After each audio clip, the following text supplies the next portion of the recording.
I think that Putin will remain the head of Russia until the end of his natural life, unless he's either stopped by old age or stopped by a popular uprising. He has no intention of stepping down because he has no exit strategy. If he steps down, he loses his freedom, he goes to jail, he loses his money, and he probably dies. And so for Putin, staying in power is something he has to do to stay alive. When Russia broke from the Soviet Union and Boris Yeltsin took over, there really was democracy. It was a very fractious democracy. There was freedom of the press, there was freedom of speech, and there was a lot of hope that this would become that Russia would become a normal, democratic European country.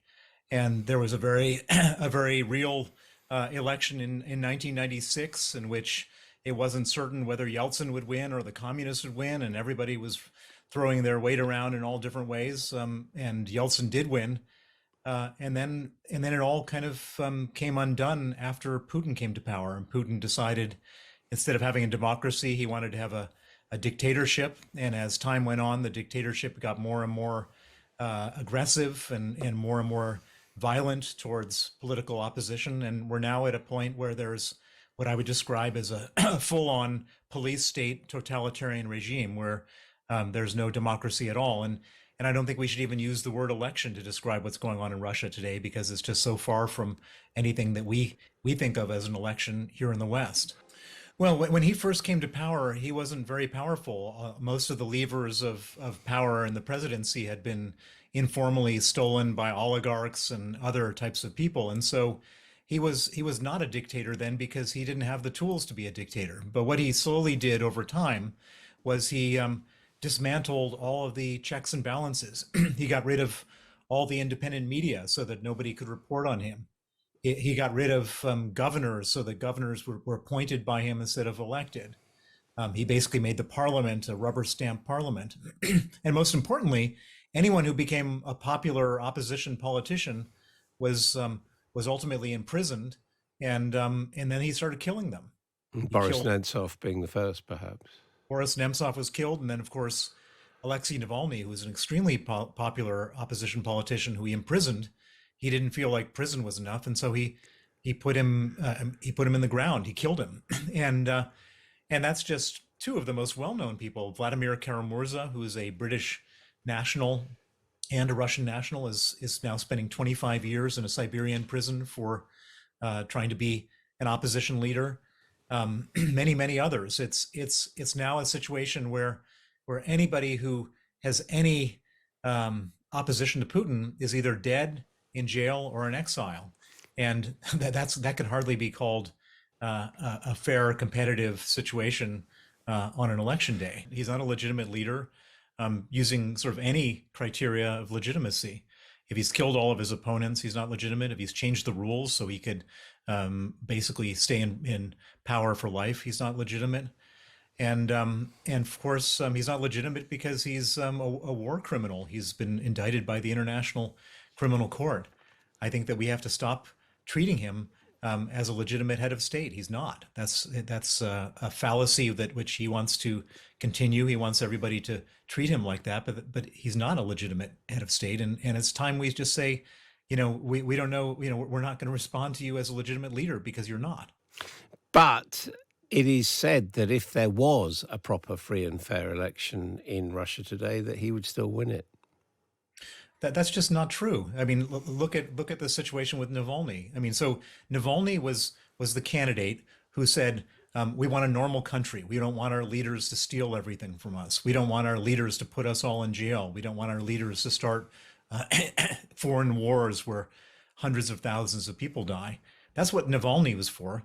Putin was basically for 24, he's been there 24 years. He's very old. He's been stealing enormous amounts of money from the people. He's been arresting anybody who says a bad word about him. There's no possibility that Putin is more popular than Alexei Navalny, and there's no possibility that Putin is more popular than any reasonable candidate who wants freedom and democracy. And so I don't think it's reasonable to say at this point that Putin is a popular leader. That's just simply not true, and we'll never know whether it's true or not because he doesn't allow any dissenting voices to say anything without arresting them. That can't possibly be the actions of a popular leader.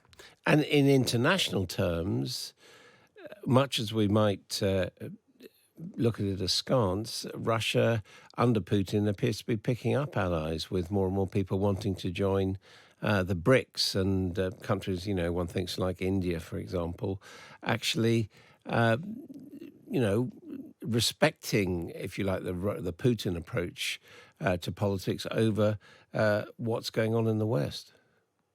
Well, I mean, there are certain countries that are enjoying good economic relations with Russia. India gets cheap oil from Russia.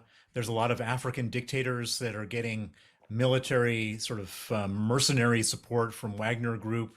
Um, the Russian secret services are going around with envelopes full of cash to win people over, but they're not winning the hearts and minds of the world. They're just playing a very sort of rough and dirty game, winning over support in the world. And frankly, if we really wanted to be effective about this, then we should start throwing our weight around in the same way that they are. So if if like South Africa, for example, a country that's very closely aligned with Putin, they do 1/2 of 1% of their trade with Russia, and they do more than 40% of their trade with countries that have imposed sanctions on Russia. We could easily say to South Africa, you've got to choose. You want to do you want to be friends with Russia, then we're not going to be so friendly with you. And most people vote with their pocketbooks. Most people react in a rational economic way. I don't think that we should be sitting back and just letting Russia run roughshod across the world, doing bribing, pressuring, and you know cheap oil as a way of getting support. But they might say in reply, well, you in Britain, for example, you talk about sanctions, you impose them on Russia, yet trade with neighboring states with Russia has boomed very suspiciously since those sanctions were put in place. Well, they're absolutely right. They're running circles around us at the moment in terms of sanctions. As you say, all of a sudden we cut off the export of semiconductors to Russia, and then all of a sudden semiconductors to Kyrgyzstan go up by 400%. And it's not because the Kyrgyz are using more semiconductors; they're just selling them into Russia. So what does that mean? That means that we've got to get smarter. We've got to enforce sanctions. We got to go after and impose secondary sanctions, and we have to make life difficult for people who are sanctions busting, evading, because we can't allow Putin to thrive. We can't allow him to win the war with Ukraine. And there's been a lot of talk in the last couple of days coming out of Russia where they're saying, Ukraine is just the first step. We want to move further. We want to go to the Baltics. We want to go to Poland. We want to go to other countries. We don't respect borders, and that will become a lot more painful, expensive, and existential problem for us when that happens, if that happens. Finally, Bill Browder, I'd like you to look into the future. There's an article in the Sunday Times today by Professor Galliotti, even talking about the next election in Russia and predicting there could be yet another term for Putin, who'd be heading into his late 70s by then. Do you think that's going to happen?